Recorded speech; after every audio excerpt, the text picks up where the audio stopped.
Good morning সকলকে। প্রতিনিয়ত বাজার মূল্য বৃদ্ধি পাচ্ছে। আজকে পটল 120 টাকা, কুমড়ো 100 টাকা।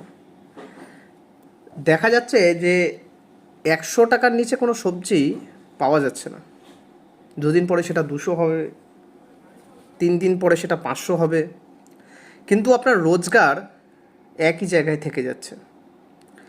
তাহলে পরবর্তী সময়ে এই যে দাম মূল্য বৃদ্ধি পাচ্ছে অথচ আপনার স্যালারি বাড়ছে না, তাহলে আপনি চলবেন কিভাবে?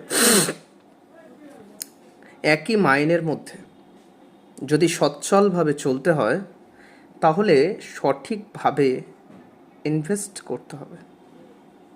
কোথায় করবেন সেটা জানতে গেলে যোগাযোগ করতে হবে আমার সাথে। তাই ফোন করবেন স্ক্রিনে দেওয়া নাম্বারে। আজই যোগাযোগ করুন যাতে আপনার কালকে অসুবিধে না হয়।